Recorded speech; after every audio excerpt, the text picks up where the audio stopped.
So people complain about how expensive Warhammer 40k is all the freaking time. But I just landed a deal where I just purchased 2,000 points worth of orcs for $200.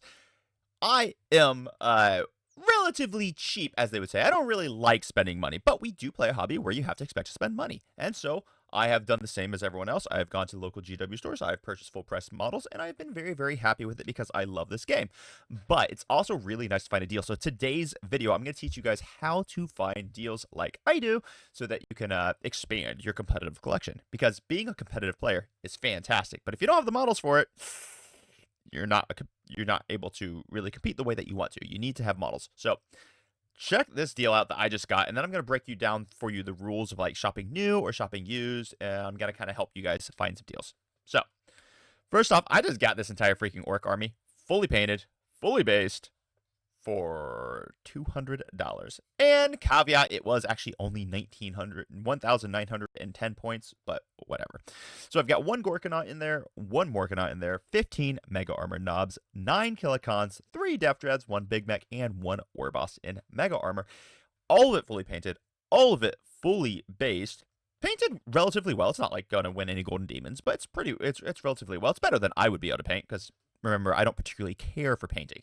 Now, the rules that I'm going to demonstrate for you for how to find deals like this is going to change based off of your interest in the hobby side of the game, right? The more interested you are in the hobby side, the less cheap deals you're going to find. It's just the way it is. So, as you can see, like here's the one of the Death Dreads that I got there. They're actually painted quite well. Not amazingly, but it's painted pretty decently well. It's based. I'm pretty happy with it.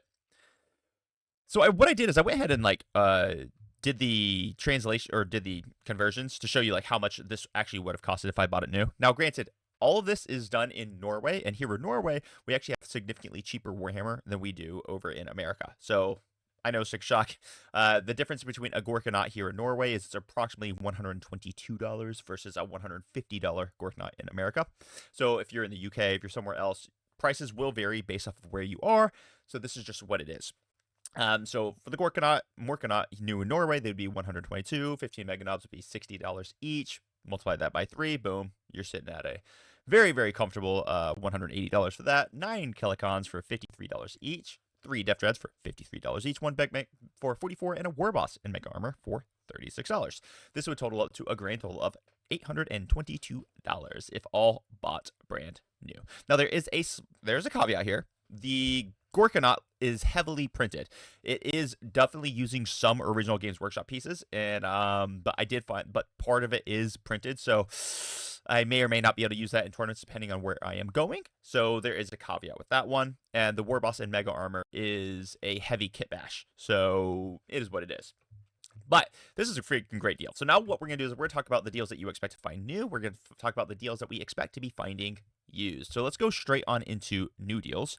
And I will look at this. All right, so basically, right off of, oh man, I'm sorry, covering up my own text here. Let me do this here.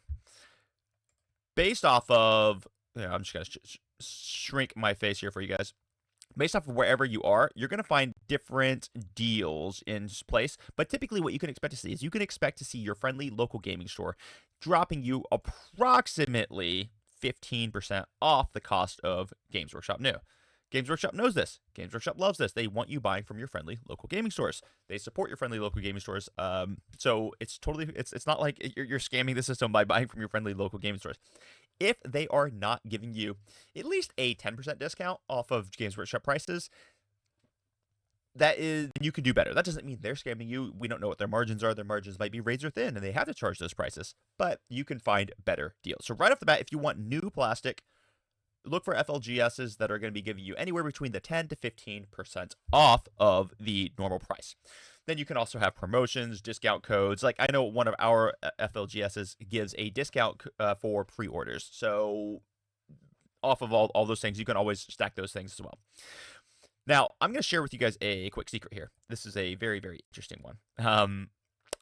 You can actually change the country of origin on Games Workshop store, and you will see prices and availability change dependent on shipping and VAT, which is like value-added taxes.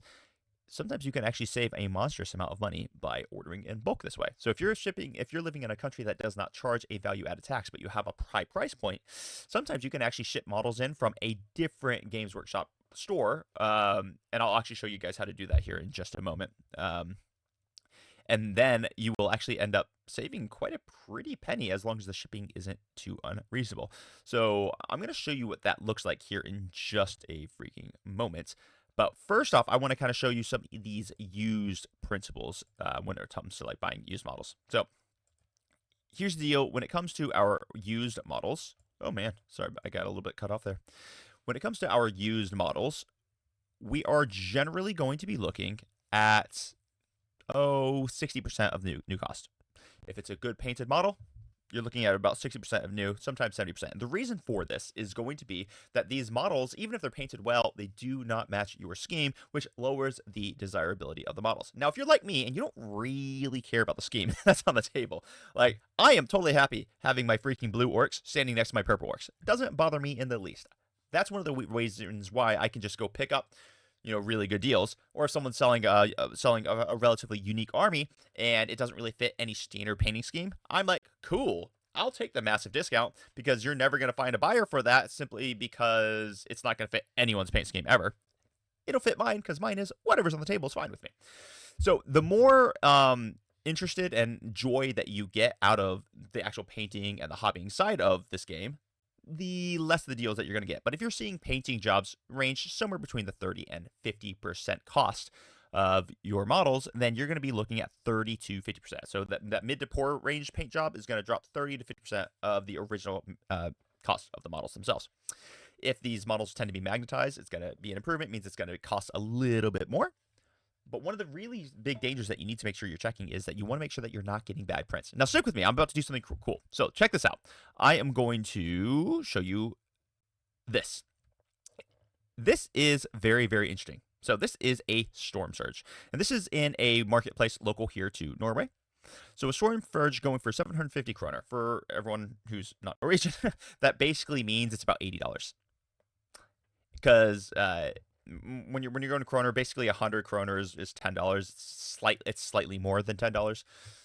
But yeah, 750 kroner is going to be about $80 for a used, actually quite good looking Storm Surge. I'm actually surprised that this one is this cost, but once you understand what the market price here in Norway is, then you realize, oh, it's actually not that crazy because a Storm Surge new cost is $14.65, which is going to put you at a roughly $150 US, or I'm sorry, $150 if you were translating to US. Now, I know if you bought the Storm Surge in the US, then you'd be looking much more closely to like the, I think it's like $190 or even $200. So it is actually significantly cheaper here.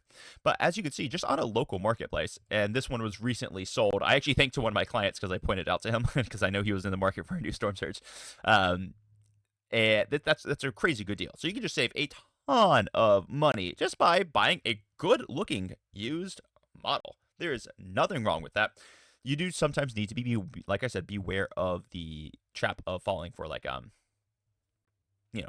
printed models. But as long as if you're playing in a meta that doesn't use printed models, I don't really like printed models myself because I actually do like at least supporting the ecosystem, whether I'm buying new or not, to support the ecosystem of like Games Workshop plastic because they do, the only reason why this game exists is because people buy their plastic.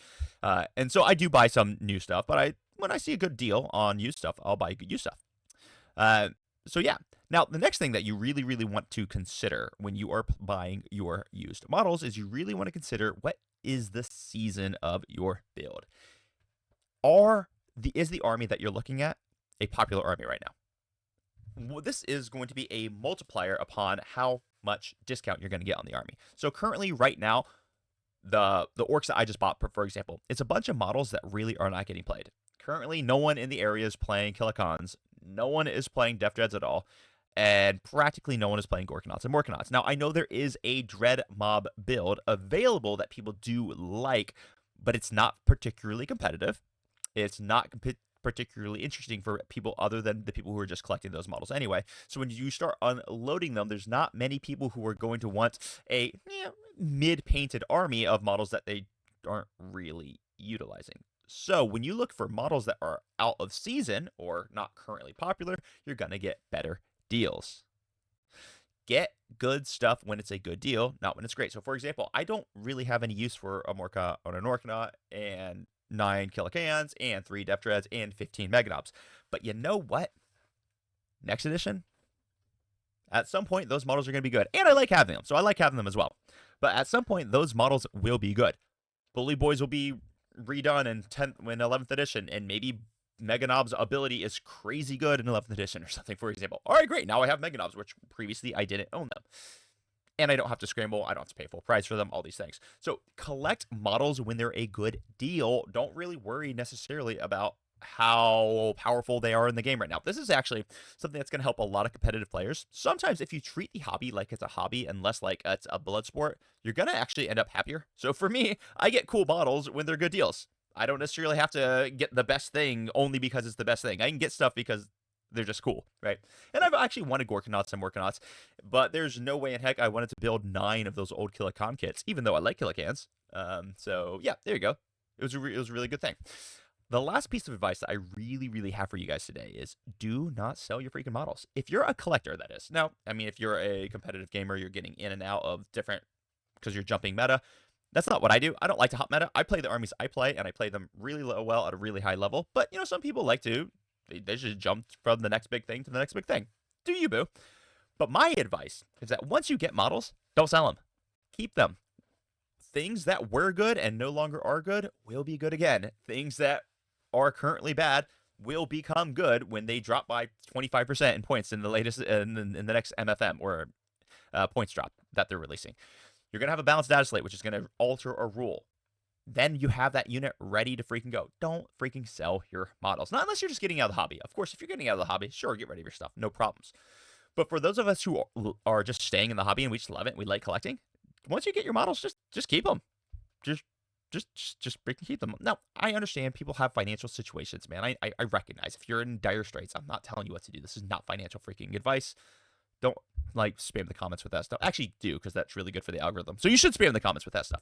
But the reality is that once you have your models, just freaking hold on to them.